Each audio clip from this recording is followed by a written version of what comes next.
بسم الله الرحمن الرحیم.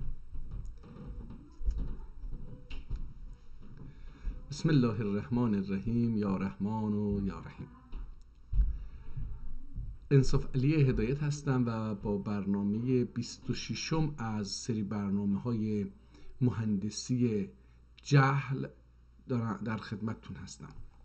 همونطور که میدونید در این برنامه‌ها ما به ایجاد یک شکاف در درون زندان جهل اقدام کردیم و هر جلسه یک کتاب ترکی یا دو کتاب ترکی تاریخی دست نوشته را به شما معرفی میکنیم که بدونیم در تاریخ پدران ترک ما چه کتاب‌های بزرگی را نوشته‌اند و برای ما به ارث گذاشتند.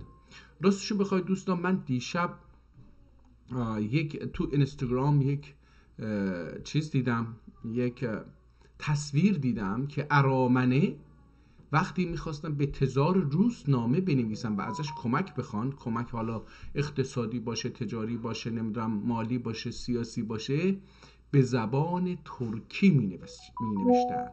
یعنی اینکه برعکس اینکه فارسا به ما میگن زبان رسمی همیشه ایران، که ایران یه کشور جدیدیه، فارسی بوده، این یک دروغ محضه و ما داریم الان با معرفی این کتاب‌های دست نوشته تاریخی به شما ثابت می‌کنیم که زبان ترکی زبان علمی هم بوده و هم اکنون هم هست، ولی در ایران به خاطر اون دیوار و زندان جهلی که ما رو در اون نگه داشتند، ما از این، نه تنها ما، همه افراد، حتی فارسا، استاد دانشگاه ها، آیت الله ها، امام جمعه ها، فرماندهان و اینا، همه دیگه، همه با همه از این در این زندان هستیم و از این جهل آگاه نیستیم و نمیدونیم که کتاب های ترکی من رو بذارم و بخونید. دانلودش کردم، حاضر هست، بذارید، چون از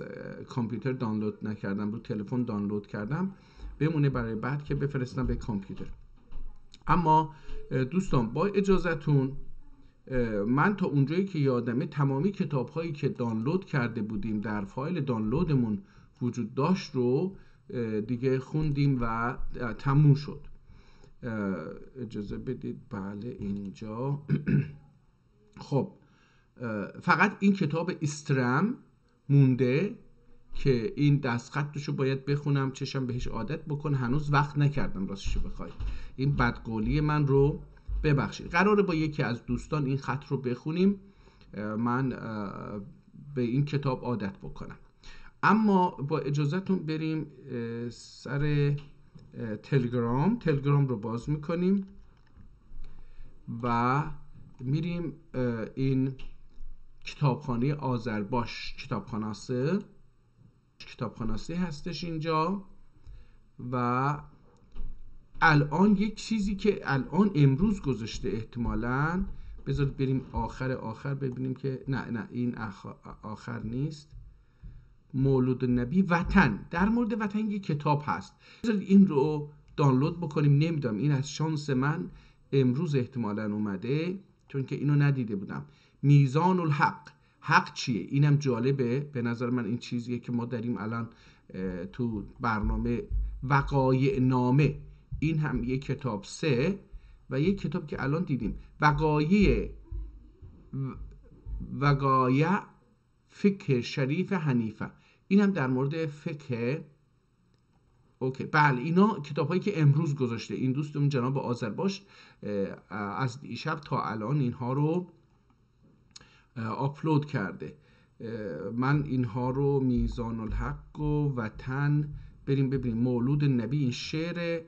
حالا من در مورد شعر خیلی، چون فارسی به اندازه کافی شعر داره و زبان ترکی هم ما در کتاب ها گاهی بهش بر میخوریم شعرها رو. مهرنامه جعفری و معجزات پیامبر صلی الله منظومه، این شعره، ولی خب اوکی هست، اینو دانلود بکنیم. منهاج الفقرا، این منهاج الفقرا چی میتونه باشه؟ این رو هم دانلود بکنیم. منقبلر، این بمونه. منشعات ویسی، احتمال میدم اینم یکی از اون کتاب های منشعات ویسی. مناقب حضرت مولانا، مناجات موسی در 62 صفحه، مگنترا امام حسین. این رو هم دانلود بکنیم، این هم جالبه. کنز الاسرار یا کنز الاسرار، امیدوارم که اون کتاب جادو جنبل نباشه. کتاب طاهره، نه خیلی کتاب‌های جالبی امروز اومده. قرآن، اینم به ترکیه. حالا من امروز این قرآن رو میخونم براتون. قدسی دیوانی، اینم یه شعر دیوان قدسی هستش. گلستان سعدی احتمالاً به ترکی هستش، من این رو هم میذارم دانلود بشه. فرایض، اینم واجبات در 546 صفحه، حالا اینم بذاریم دانلود بشه. فضیلتلر، این هم مربوط به اخلاقیات و اینا خواهد بود. بهتره که این رو هم دانلود بکنیم، چون که من با اخلاقیاتی که اینها گفتن مخالف هستم. فرایض هم که واجبات احتمالاً دینیه، در 970 سال 974 هجری قمری نوشته شده در 112 صفحه. احتمال میدم که این فرایض هم مربوط به فرایض دینی هست. همین رو هم، علم حساب رو هم دوباره دانلود بکنیم. خیلی کتاب امروز دانلود کردیم. عشاق صفا، نه آقا خیلی کتاب گذاشته این دوستمون امروز. عشاق صفا در 292 صفحه، این رو هم دانلود بکنیم. عشق و صادق، عاشق و صادق، این رو هم دانلود بکنیم. خیلی عالی شد. عدالتنامه امام علی در 170 صفحه، این هم یکی از اون کتاب هاست که بذاریم دانلود بشه. حالا برای یه 2 هفته ما صفات سلبیه و سفودیه در رابطه با اعتقادات اسلامی، این هم یک کتاب دیگه. شفاء منتخب، اینم در مورد پزشکی یک کتاب دیگه، خیلی عالیه. شعر رو هم دیگه گفتیم نمیاریم. شرح مثنوی رو قبلا یکی رو خونده بودیم، شرح مثنوی رو نمیدونم بذاریم یا نه، حالا بذارید ببینیم. شرح حافظ رو یک کتاب گذاشته بودیم دیگه، اینو نذاریم. یک بسته در مورد حافظ، دوباره شرح جدیدی گذاشته. این هم دیوان علی مرتضوی، شرح دیوان علی مرتضی، احتمالا امام علی منظورشون باشه. اینو میذاریم چیز بشه. البته این در سال 1186 نوشته شده در 594 صفحه، یعنی حدوداً 250-60 سال پیش نوشته شده، خیلی نیست. لغتنامه هست این سوزلوک، از اسمش هم معلومه، قبلا هم ما یه کاری انجام دادیم. سوره نساء رو به ترکی احتمالاً آورده. سلاطین شمایلی و کیملیگه، این رو هم بذارید دانلود بکنیم. مشق اویغوری دیگه بحثه، دیگه نمیرم پایین تر، چون این دوستمون خیلی کتاب جدیدی گذاشته و من مثلا نگاه کنید. خطایی دیوان سلطان شاه اسماعیل صفوی اردبیلی، حالا این خب حضرت سلطان اسماعیل، شاه اسماعیل صفوی، معلومه در چه سالی زیسته و در چه سالی وفات کرده. خب دیوان این هم شعرهاش اینجا موجود هستش. حالا یه چیزی هست، روزنامه جدیدی مرغوبه 1232، یعنی حدود 210-20 سال پیش این کتاب نوشته شده. حالا کتاب هست، روزنامه هست، این رو هم دانلود بکنیم. من خیلی هر چقدر میرم بالاتر این چیز میشه. رساله مستمع به اعلام العباد اعلام البلاد، خب این هم در مورد سرزمین ها و اینا هستش. جالبه. رساله لر، این چند تا رساله هست. واو خیلی شد، بیش از 20 تا فکر کنم که الان زدیم دانلود بشه. بریم صفحه دانلود ببینیم که چه کتاب هایی الان دانلود شده. همشون دانلود شدن که به این سرعت، ماشاءالله به اینترنت، چه عجب امروز.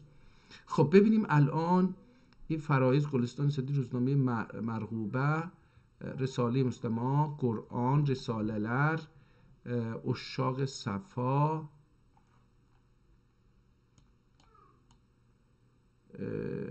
شرح دیوان علی مرتضی، سلاطین شمایلی، مشق اویغوری، سوره نساء، عاشق و صادق، فضیلت لر، علم حساب، فرایض، صفات سلبیه و ثبوتیه، عدالتنامه امام علی، شفاع منتخب طب، منهاج الفقرا، منشآت ویسی، مگنترات هندسه، مقتل حسین شازلی، کنز الاسرار، کتاب طاهره، مهرنامه جعفری و معجزات پیغمبر صلی الله علیه و سلم، وطن، وقایع فقه، وقایع فقه شریف حنفیه، وقایع نامه چی شد رفت کجا، میزان الحق، علم معانی. اینها رو خونده بودیم. حالا از اینجا به بالا رو که از اینجا شروع میشه ببینیم که چیا رو بخونیم. من یک کتاب گفتم این وطن رو بخونیم، در 29 صفحه ببینیم که این وطن چه تعریفی از وطن داده، حالا چه سالی نوشته شده، در مورد چی هست. جلد رو دوستان خب دوستان عرضم به حضور انورتون که اگر این برنامه رو از طریق اینستاگرام و تلگرام دارید میبینید، متاسفانه متن کتاب رو نمیتونم به شما نشون بدم، چون کتاب روی مونیتور هستش و من از طریق مونیتور که از یوتیوب اونجا پخش میشه به طور زنده، اونجا کتاب و صفحش رو نشون میدم تا دوستان. سلام علیکم عزیز و hörmətli dostlar, teşekkür ederim, sağ olun. برنامه مهندسی جهل رو دارم الان خدمتتون تقدیم میکنم. حالا این کتاب رو، هر کتابی که دارم در موردش صحبت میکنم رو به طور PDF دارم در کانال خودم در یوتیوب نشون میدم. حالا این کتاب رو جلدش رو میبینیم، یه چیزی تقریبا سرمه‌ای هستش، یک کتاب جلد سرمه‌ای داره، پارچه‌ای هستش، احتمالاً روی یک نوع مقوایی پارچه کشیدن، قدیم ها این کارو میکردن دیگه. کتاب ها یا جلدش چیز بود. من الان اینو کوچیکش بکنم که کتاب اینجا جا بشه، دوباره جلد رو شما نشون میدم. کتاب خوابیده هستش، جلدشو میبینید اینجا پایین، اگه دقت بکنید این پایین مهر کتابخونه هستش، به جلدش زدن. اینجا 224 شماره خورده، سنسی 224 سنسی، مسوده سید بشر اسرار قرار کاهنده، محاسن هیئت تمثیلسی طرفیندن، دفاعت لتمثیل ادیالان بو پیرسن پیاسین İzmir'in işgalinden sonra hale muvafık bazı تعدیلات uğramıştır. این کتاب 224 سنسی، اینجا ننوشته که چه سالی، گفته که در سال 224 سنسی، احتمالاً این مسمود سید بشر اسرار قرارگاهنده، این یک قرارگاهیه، حالا نمیدونم یا قرارگاه لرنده. محاسن اسم یک کتابه، این جدیدن نوشته شده، این چیز رو که گذاشته این محاسن هیئت تمثیلسی طرفیندن، یه هیئتی تشکیل شده بوده ظاهراً به نام محاسن. این در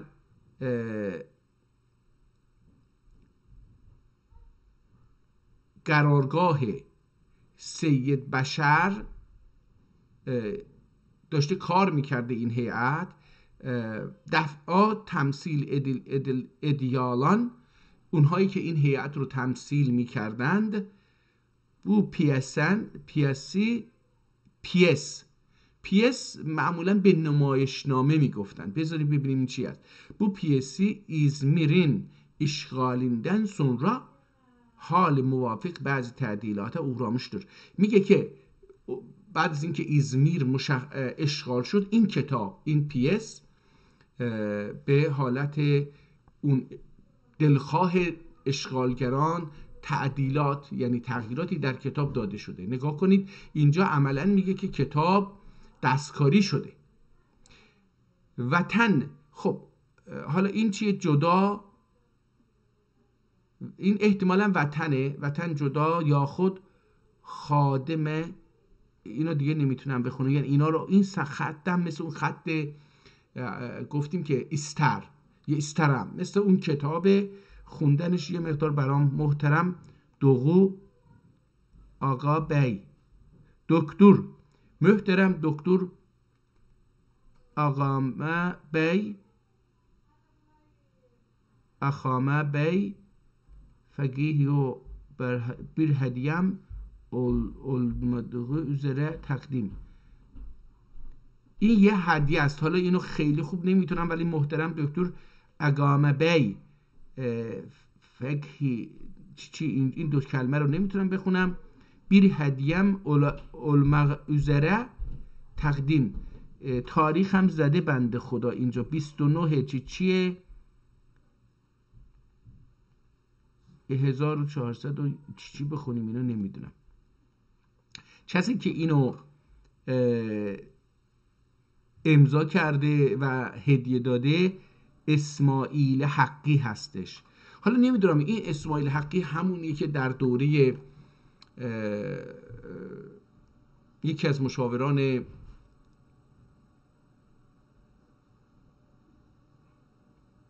سلطان، خلیفه، نگیم سلطان، خلیفه، خدای من،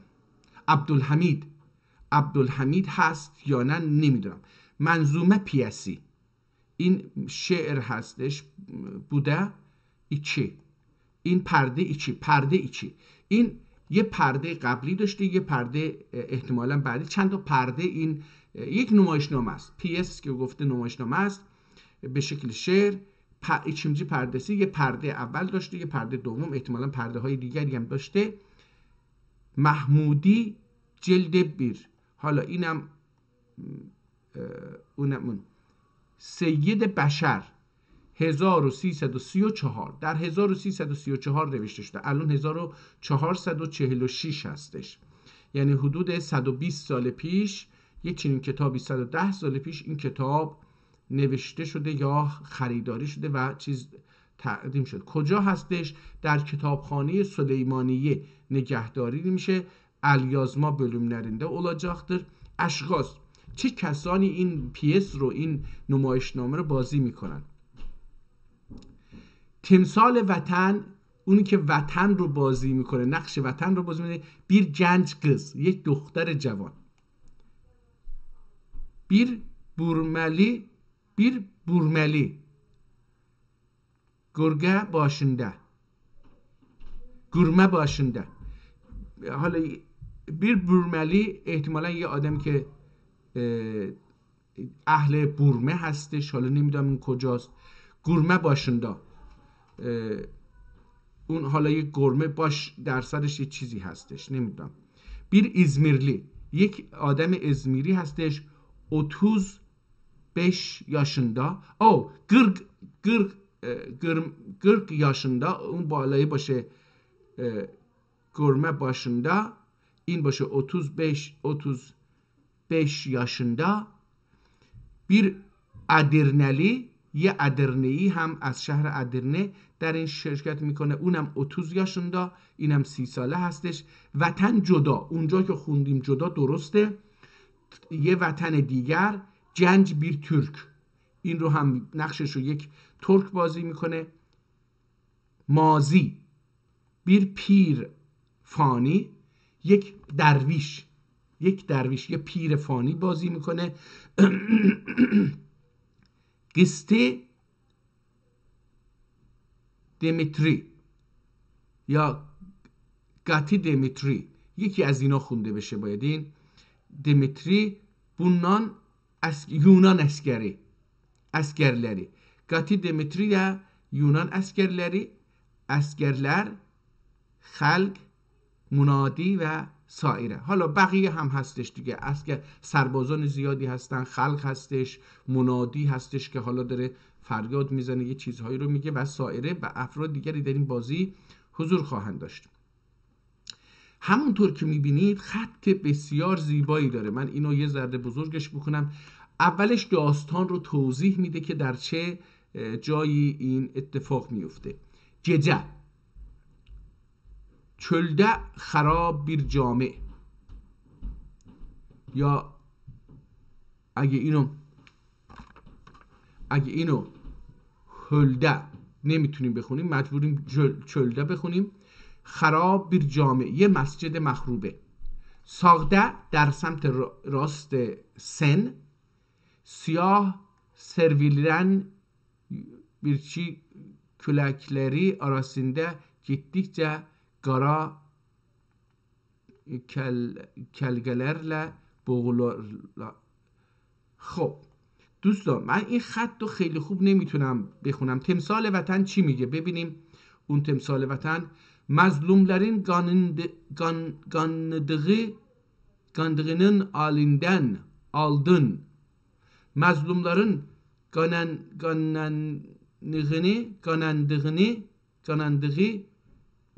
gıdandığın aldın.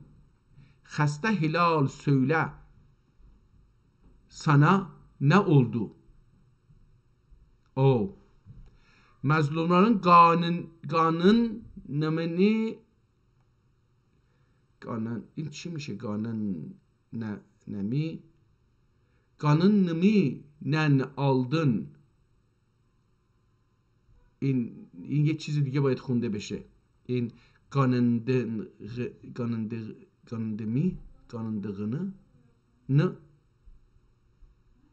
نمیدونم این چی خونده میشه. خسته هلال söyle sana ne oldu؟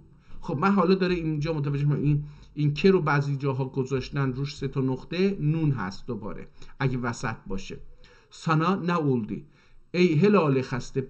خطاب به پرچم عثمانی هستش که امروز هم هنوز تو ترکیه وجود داره. خسته هلال، ey helal بیمار، söyle sana ne oldu؟ yüreğime sönmez ateşler saldın. تو در قلب من آتش‌های خاموش نشدنی انداختی. یابون باغرم yandı bağrım، zulmet ve alem toldu. این باغرم میشه سینم، قفسه سینم، میشه درونم دیگه، دلم. yandı bağrım zulmet و علم تولدو، میگه یعنی از ظلم و علم دوباره همون درد رنجه. میگه از اون این سینه من سوخت.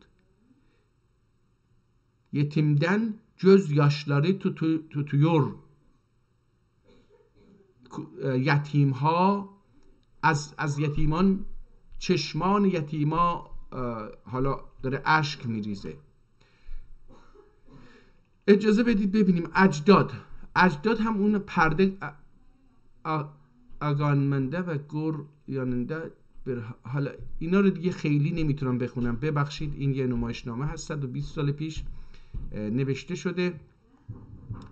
برینجی پرده، اون پرده، حالا این رو تا اینجا اومده، بعد حالا اینجا پرده، برینجی پرده اینجوری شروع میشه. تابلونun eyni ve yanlar timsal ve temayile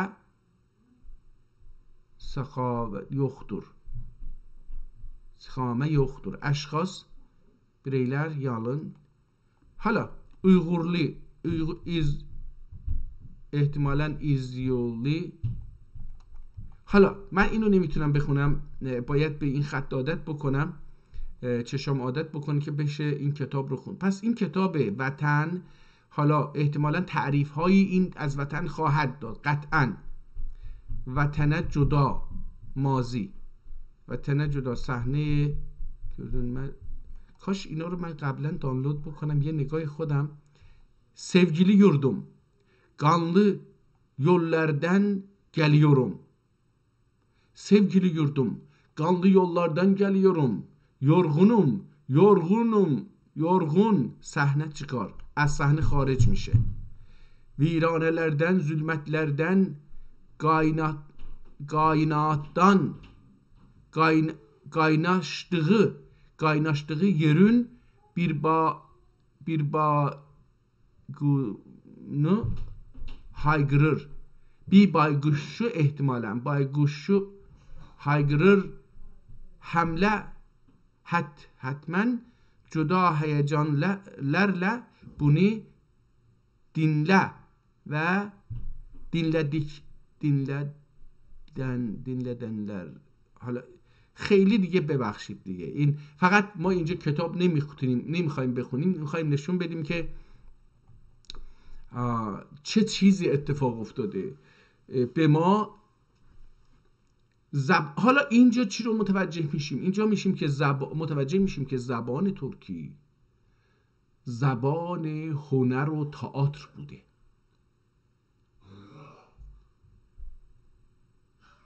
ما امروز هم در زبان فارسی یک اثر تئاتری خوب نداریم.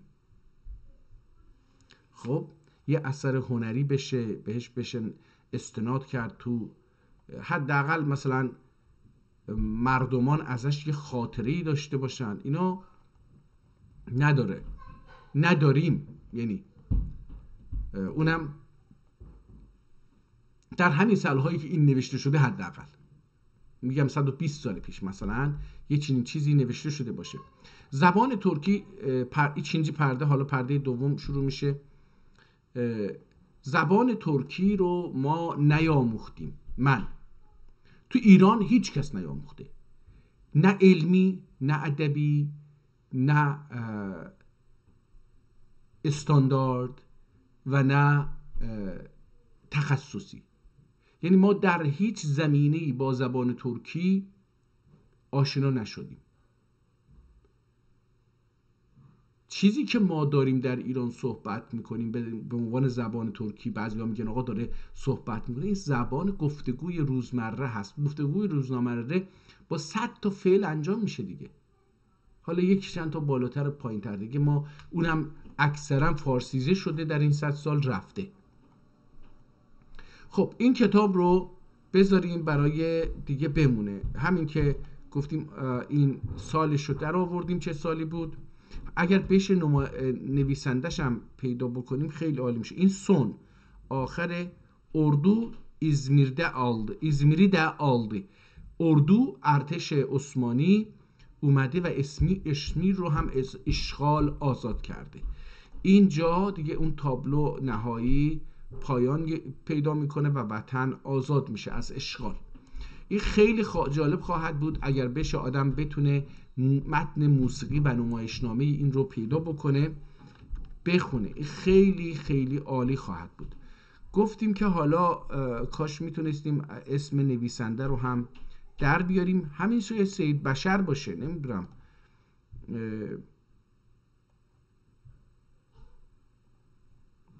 خیلی این اشعار زیبایی داره. کاش میتونستم اینو بخونم که ببینیم معنی رو. مظلومlardan kanandığının aldın. احتمالا این انتقام به معنی انتقام هستش. مظلومlerin kanandığını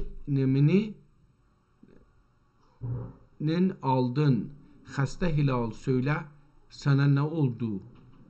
Yürekler sönmez ateşler saldın. Bu bağrım yandı, bağrım zulmet o elem tuttu. Yani in yetimlerin gözyaşları tutuyor, nur yerine hazme saçaya yürükte. Nur yerine harme saçme احتمالا این سرمه ساچمه باشه به معنی گلوله. نور yerine sürme saçma yüz gede günüm söndü hep bayguşlar oturuyor. ütüyor. ütüyor یعنی میخونه. ببینید با عربی، با حروف عربی ترکی، نه ببخشید من اینو دوباره ترکی نوشتم، قبلا توضیح دادم چرا این حروف ترکی هستش دوستان، اونجا میتونید ببینید. گزل هلال فر söndümü kör kere. نه این کره نیست، körenlere. Güzel hilal fer söndümü fer nur fer söndümü kör göze közlere görenlere ببخشید. Güzel hilal fer söndümü görenlere. حالا اینجا اگر این görenler باشه، اون بالا هم یه جایی که نتونستیم بخونیم haldun yürekme sönmez ateş saldın، اینو که خوندیم کجا بود که نتونستیم؟ اینجا gandın mı'nın aldın، احتمالا اینجا ganımının aldın. حالا یه چنین چیزی باید باشه. Kızıl çölgelere ببخشید Kızıl çölkenlere görenlere uyuyame fatihler